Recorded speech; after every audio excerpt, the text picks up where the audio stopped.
रायपुर में CM house में हुई लोक निर्माण विभाग की बैठक में छत्तीसगढ़ से गुजरने वाले राष्ट्रीय राजमार्गों पर समीक्षा।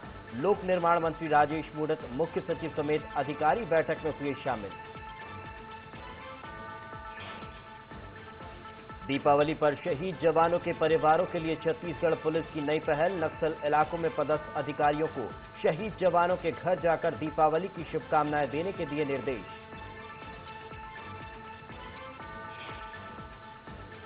रायपुर में पार्क के लोकार्पण के मौके पर जुदा अंदाज में नजर आए पीडब्ल्यूडी मंत्री राजेश मूणत और महापौर।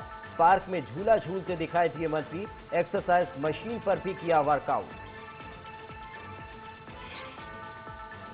मिलावटखोरों के खिलाफ सख्त प्रशासन। प्रदेश भर में ताबड़तोड़ मारे जा रहे हैं छापे। एक बार के बाद दोबारा मिलावट मिलने पर होगी रासुका की कार्रवाई।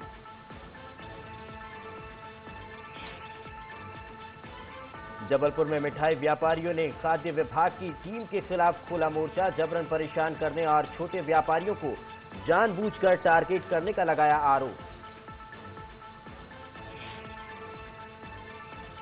त्योहार के एक दिन पहले करीब आधे इंदौर में गहराया पानी का संकट। जलूद इंटकवेल पंप खराब होने से कई कॉलोनियों में पानी की सप्लाई रही ठप। महापौर का दावा, जल्द दूर होगी समस्या।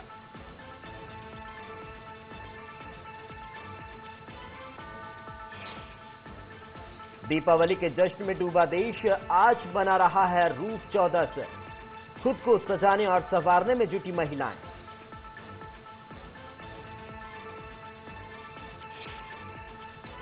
जबलपुर में रंगोली के जरिए दिया कन्या भ्रूण हत्या को रोकने का संदेश। एनरविल क्लब की महिलाओं ने 7 घंटे में 50 क्विंटल रंग से बनाई रंगोली। और उज्जैन में महाकाल के दर पर मनी दीपावली। रूप चौदस के मौके पर महाकाल के मंदिर में लगाया गया अन्नकूट का भोग। बाबा महाकाल को चढ़ाए 56 भोग।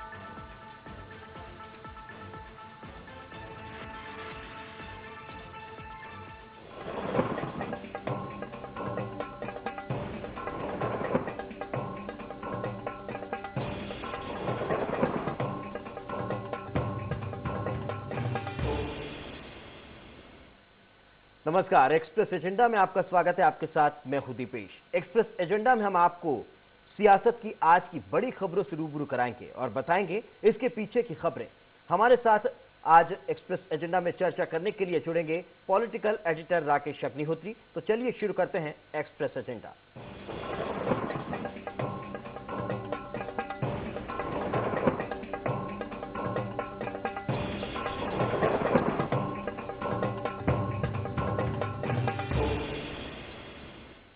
तो एक्सप्रेस एजेंडा में सबसे पहले खबर रतलाम झाबुआ उपचुनाव और बीजेपी से जुड़ी ही करते हैं। पर्व त्योहार के राजनीति में आने के मायने अपने होते हैं। यदि चुनाव के वक्त त्योहार पड़े तो राजनीतिक दलों की बाँछें खिल जाती हैं। इस बहाने उन्हें मतदाताओं को रिझाने का मौका मिल जाता है। कल दीपावली है, ऐसे में बीजेपी नेता उपचुनाव वाले क्षेत्रों में मतदाताओं के साथ बम पटाखे फोड़ेंगे।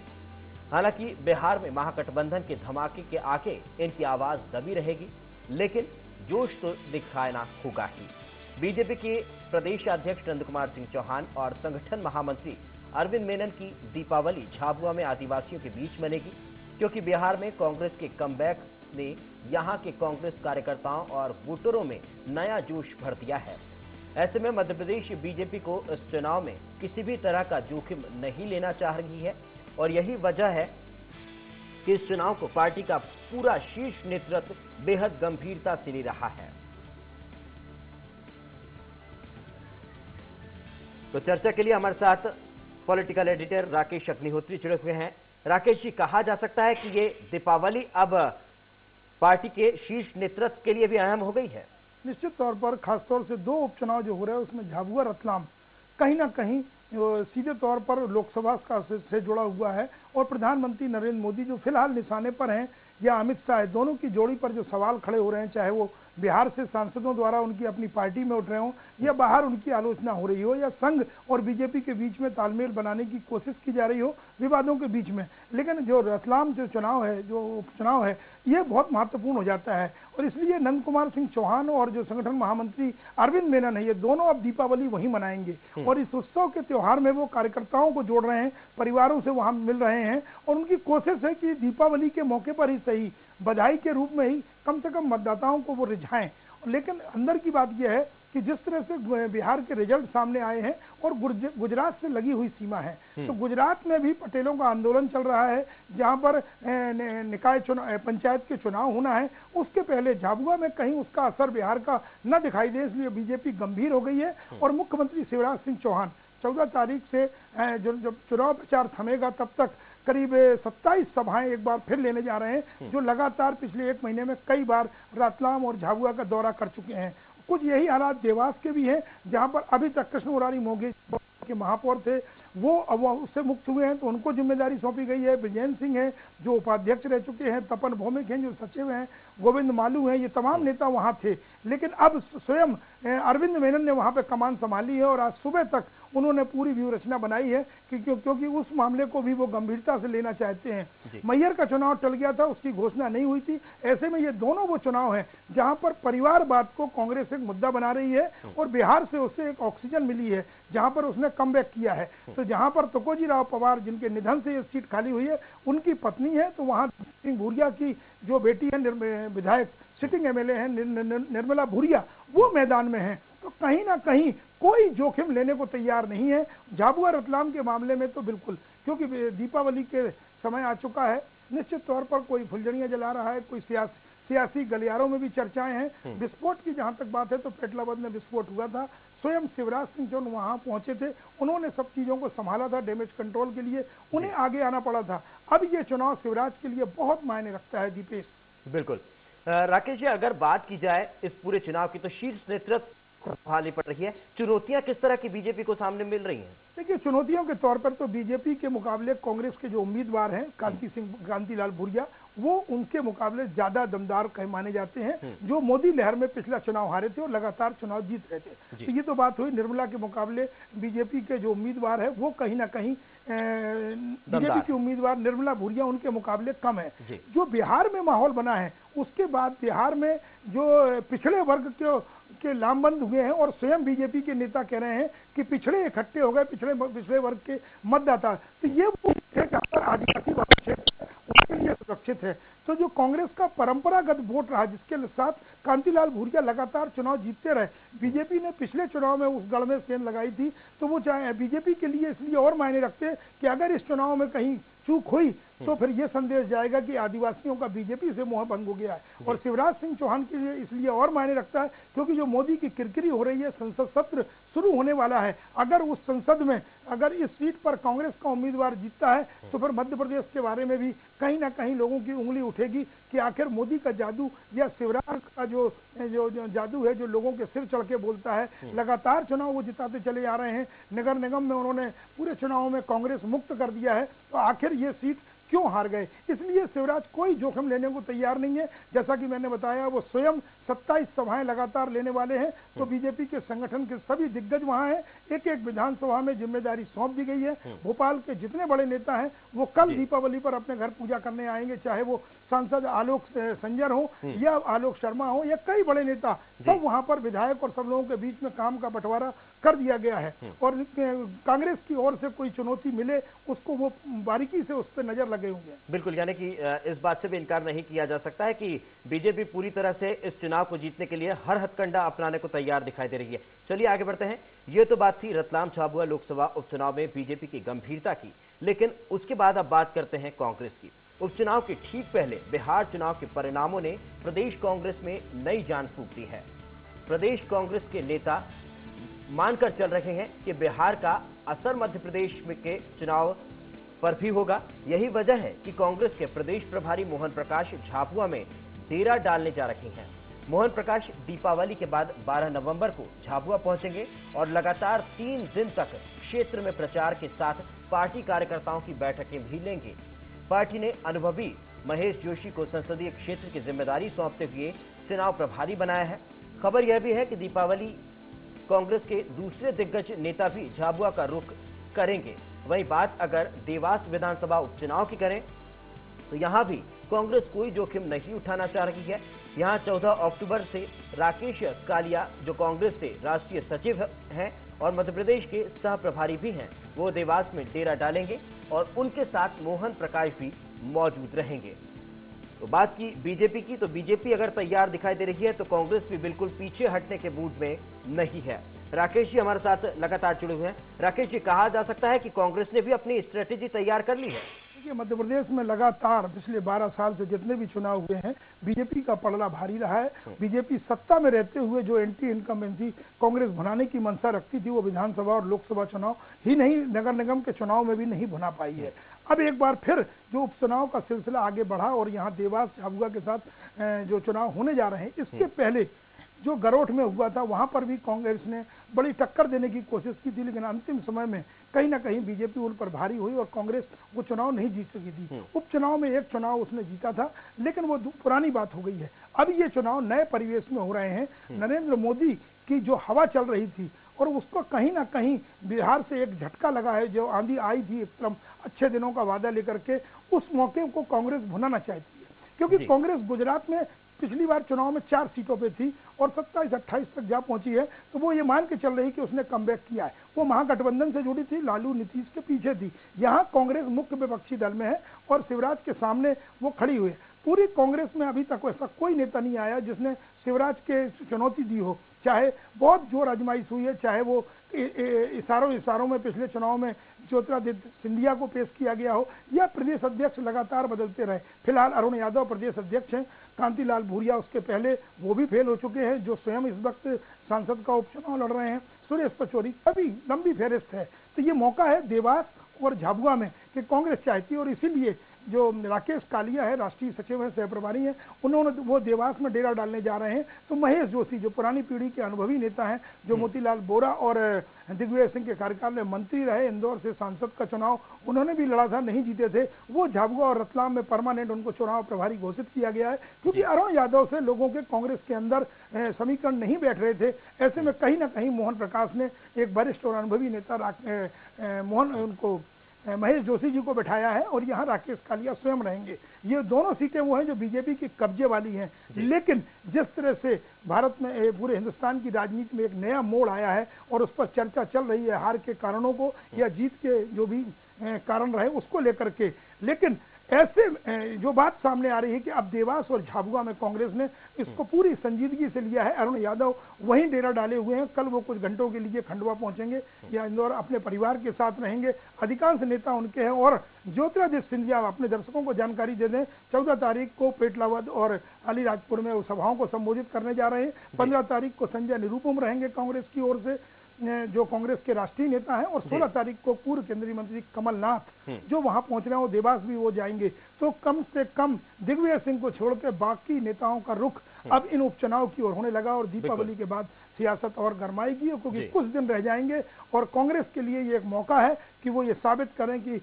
कहीं ना कहीं अगर एकजुटता दिख रही है और राहुल गांधी को राष्ट्रीय अध्यक्ष बनाने की जो कवायद चल रही है, तो मध्य प्रदेश से एक जीत का तोहफा उनको दिया जाए, जिससे संसद में राहुल गांधी और दूसरे नेता मोदी सरकार पर और प्रधानमंत्री नरेंद्र मोदी पर हमले अपने तेज कर सकें। अगर राकेश जी कांग्रेस के एजेंडे की बात की जाए तो जमीनी स्तर पर कांग्रेस किस तरह से स्ट्रेटेजी तैयार कर रही है और क्या एजेंडा उसका है? बिहार चुनाव को लेकर वो मैदान में उतर रही है या फिर नरेंद्र मोदी के जो 18 महीने का कार्यकाल रहा है, कार्य योजना जो रही है, उसको लेकर?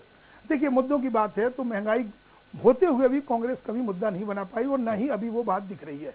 लेकिन हाँ, मोदी के खिलाफ जो अच्छे दिन आने की बात हुई थी, वो अब कांग्रेस के नेताओं की जुबान से सुनने को मिल रही है कि कहां अच्छे दिन आए हैं और मोदी फेल हो चुके हैं या मोदी का वो तिलिस्म अब नहीं रहा है। तो नकारात्मक जो अपनी उपलब्धियां या अपनी चीजों को बताने की बजाय वो मोदी सरकार और शिवराज सरकार के जो कमियां हैं उन पर फोकस कर रही है। लगातार यहाँ व्यापम का मुद्दा था, लेकिन वो सीबीआई के सुपुर्द हो चुका है, तो अब उस पर ज्यादा कांग्रेस चर्चा नहीं कर रही है। लेकिन यहाँ पर जो चीजें अंदरूनी जो समीकरण है, किसानों को लेकर के जो बात, खासतौर से किसानों को न्याय दिलाने को लेकर, लेकिन देखना दिलचस्प होगा कि किसानों के मुद्दे को इस चुनाव में कितनी हाइट दे पाते, क्योंकि शिवराज ने एक लंबी एक्सरसाइज करके कहीं ना कहीं इस मामले को ठंडा कर दिया है। वह बात और है कि अभी किसानों को राहत के नाम पर कुछ मिला नहीं है। केंद्रीय अध्ययन दल या दूसरी चीजें, पूरी एक्सरसाइज लगातार चल रही है। तो कांग्रेस का जो प्रचार है वो संगठन कमजोर होने के कारण नेताओं और आम आदमी को जोड़ने की कोशिश है और ये माहौल बनाने की कोशिश है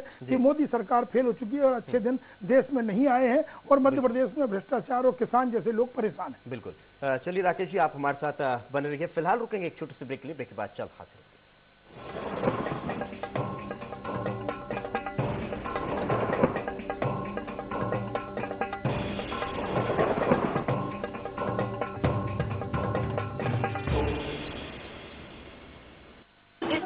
के त्योहार की सभी वासी, जिलेवासी एवं प्रदेशवासियों को ढेर सारी शुभकामनाएं देती हूँ, बधाई देती हूँ।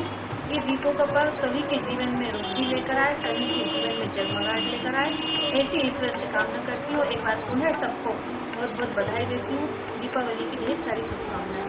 नगर के सभी रहवासियों नागरिकों को दीपावली की हार्दिक शुभकामनाएं देता हूँ एवं आपके उज्जवल भविष्य की कामना करता हूँ। ये त्यौहार भाईचारे का त्यौहार है, इसको खुशियों से मनाएं और एकजुटता का परिचय दें। ये घर नहीं, एक सपना है, जेब में समाए वो अपना है, शहर का दिल है, कहता है जो भी यहाँ पर रहता है। लीला डेवलपर्स प्रस्तुत करते हैं Leela Atulyam, a home with a heart, G+6 towers of 2, 3 and 4 BHK flats, world-class amenities, mind-blowing location, 2 BHK flats at a surprising rate of just ₹30 lakhs.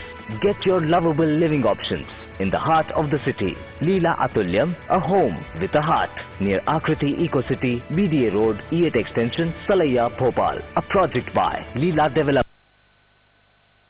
Nagar, Bavariya Kala, E8 Extension, Bhopal. Leela Atulyam.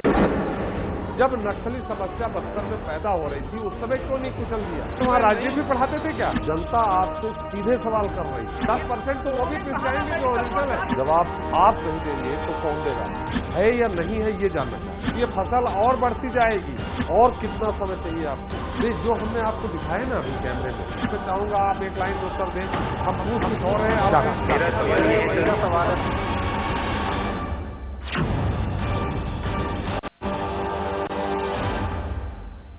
सीएक लाई है 5 projects में शुभ अवसर, स्वामित्व के साथ लाभ ही लाभ। सीएक औद्योगिक क्षेत्र, धार्मिक पर्यटन, सीएक agro, energy capital of India, सीएक सैटेलाइट सिटी भोपाल। सिर्फ 2 से 3 लाख के पेमेंट कर, शेष 2 से 5 साल की किश्तों में। सीएक 26 वर्षों से प्रतिष्ठित मध्य प्रदेश की सफल स्थानीय कंपनी। अधिक जानकारी के लिए संपर्क करें, कॉन्टैक्ट 90989911।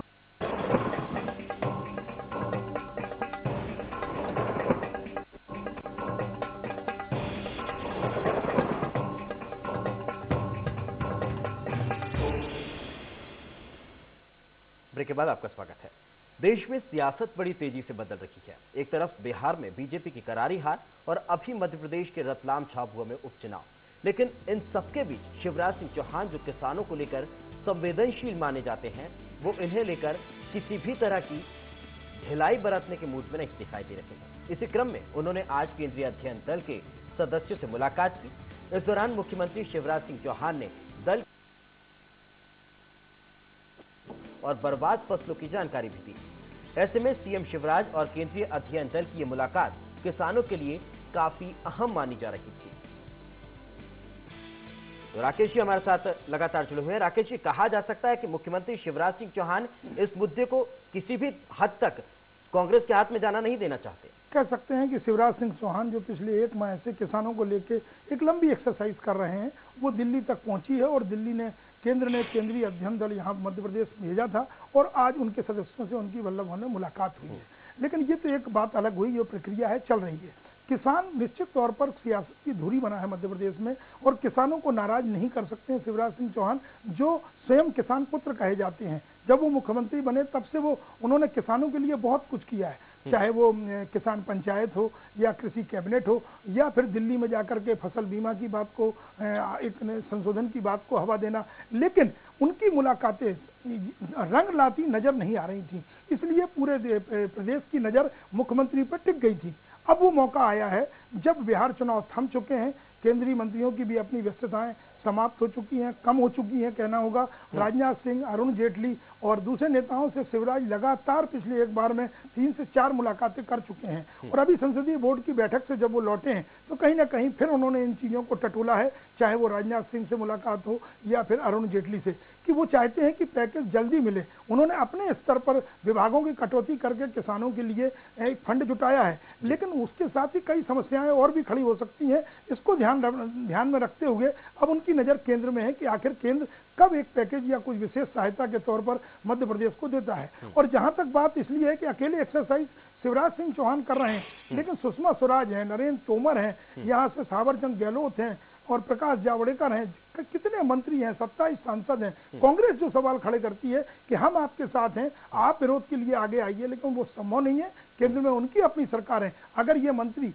ये स्थिति भी नहीं बनी कि सभी केंद्र में जितने मंत्री हैं वो शिवराज के साथ जाके प्रधानमंत्री से मिले हों और मध्य प्रदेश के किसानों के लिए विशेष पैकेज की मांग की हो। वो नहीं चाहते कि टकराहट की स्थिति केंद्र के साथ पैदा हो, लेकिन कांग्रेस उसको हवा दे रही है और उपचुनाव सिर पर है, इसलिए वो बहुत सतर्कता से आगे बढ़ रहे हैं। और उनकी जो पूरी एक्सरसाइज है वो जनता को मरहम लगे न लगे, मुआवजा मिले न मिले, उनके खाते में पैसा गया न गया हो, लेकिन जहां आत्महत्याएं हो रही थी वो सियासी हित उन्होंने बखूबी साधे हैं और लोग ये सोचने को मजबूर हुए हैं कि शिवराज किसानों को लेकर गंभीर है, संजीदा है, संवेदनशील है। ये मैसेज देने में वो सफल रहे और किसानों का आक्रोश कहीं ना कहीं अब उतना सिर चढ़ के नहीं बोलने को दिखाई दे रहा है, सुनने को मिल रहा है। और यही उनकी एक पूंजी है, यही उनकी एक योजना है कि उपचुनाव के समय किसान कहीं नाराज ना हो, नहीं तो फिर देवास में भी इसका असर देखने को मिल सकता है और खासतौर से आपके झाबुआ और रतलाम में जहां आदिवासी कहीं ना कहीं जुड़े हुए हैं। जी बिल्कुल, यानी कि कहा जा सकता है कि संवेदनशील पूरी तरह से नजर आ रहा है और यही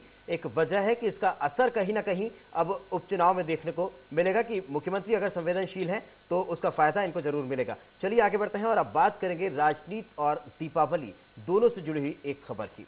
एक तरफ मध्य प्रदेश बीजेपी में काम करने वाले कर्मचारियों को दीपावली का बोनस मिल रहा है, तो वहीं कांग्रेस के कर्मचारियों को बोनस से महरूम रखा गया है। ऐसे में कांग्रेस के कर्मचारियों में बोनस नहीं मिलने की वजह से निराशा का माहौल है। यहां कर्मचारियों को भी उम्मीद थी कि बिहार में कांग्रेस की बम्पर बहार की खुशी उन्हें बोनस के रूप में जरूर मिलेगी। तो राकेश जी हमारे साथ जुड़े हुए। राकेश जी, कहा जा सकता है कि कहीं खुशी कहीं गम का माहौल है?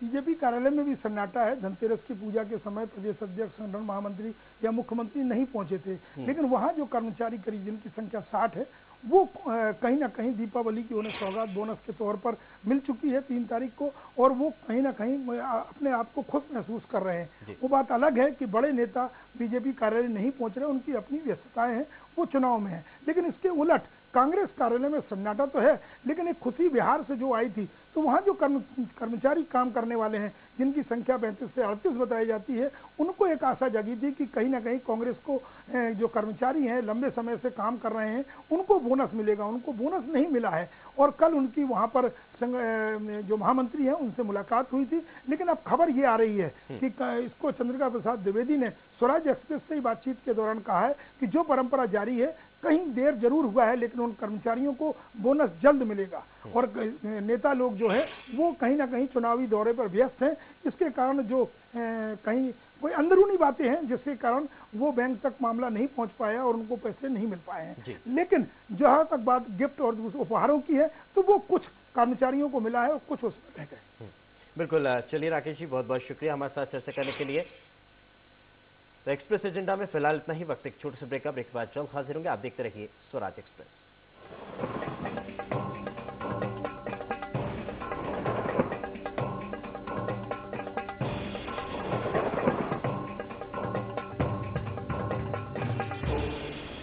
सीएक लाए हैं 5 प्रोजेक्ट्स में शुभ अवसर स्वामित्व के साथ लाभ ही लाभ। सीएक औद्योगिक क्षेत्र, धार्मिक पर्यटन, सीएक agro, energy capital of India, सीएक सैटेलाइट सिटी भोपाल। सिर्फ 2 से 3 लाख के पेमेंट कर, शेष 2 से 5 साल की किस्तों में।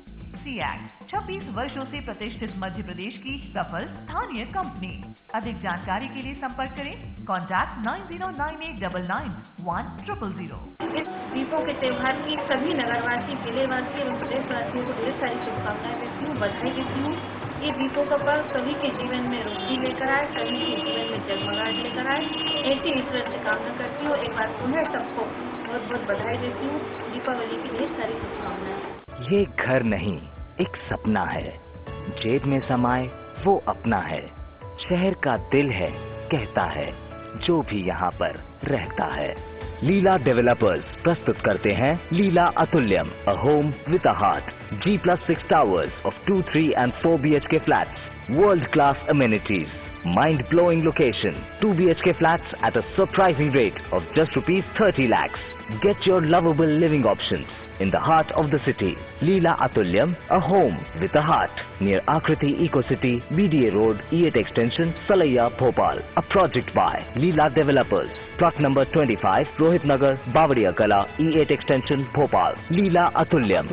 नगर के सभी रहवासियों नागरिकों को दीपावली की हार्दिक शुभकामनाएं देता हूं एवं आपके उज्जवल भविष्य की कामना करता हूं। ये त्यौहार एक का त्यौहार है, इसको खुशियों से मनाएं और एकजुटता का परिचय दें। मध्य प्रदेश का पिछला एक दशक अभूतपूर्व विकास का समय रहा है, तो साथ ही ये समय प्रदेश के अन्नदाता किसानों के सम्मान का भी समय है। मुख्यमंत्री श्री शिवराज सिंह चौहान ने प्रदेश के किसानों को उनकी गरिमा लौटाने का और खेती को लाभ का धंधा बनाने का संकल्प लिया है। यही कारण है कि उनकी सोच किसानों की हर मुश्किल, हर पीड़ा को समझती है।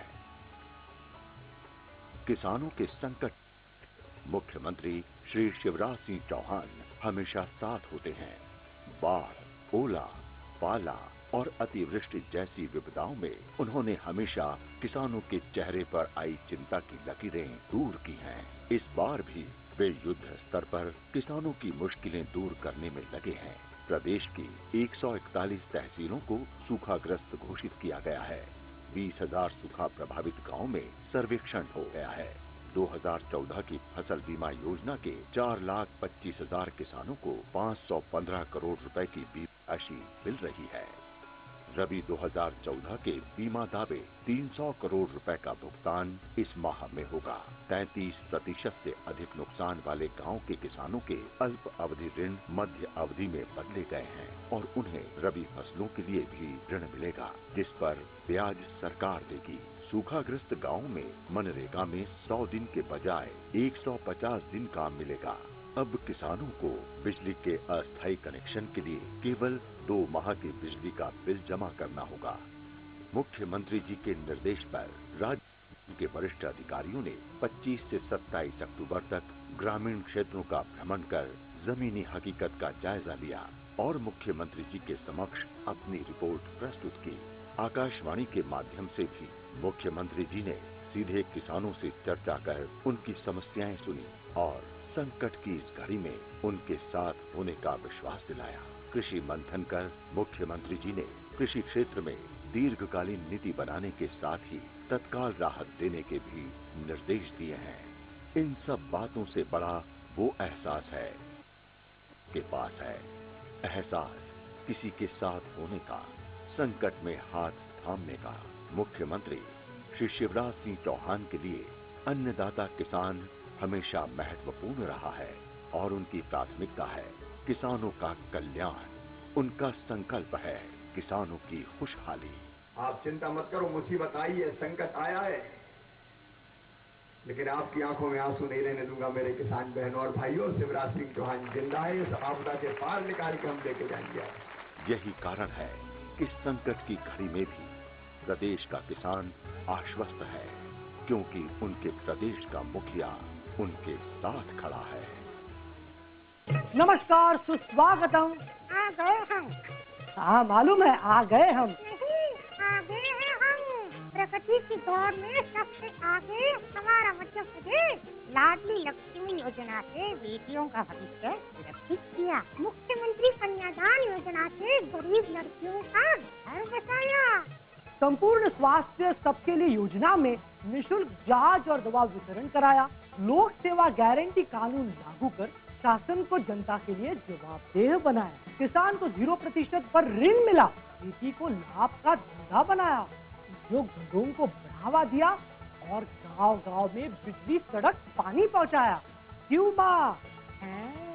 सरकार ने पानी, सड़क, बिजली, शिक्षा, स्वास्थ्य, कृषि, उद्योग विकास इन सभी पैमानों पर सर्वोच्च स्थान स्थापित किए हैं। तो आइए आप और हम मिलकर मध्य प्रदेश की इस विकास यात्रा में शामिल हो जाएं।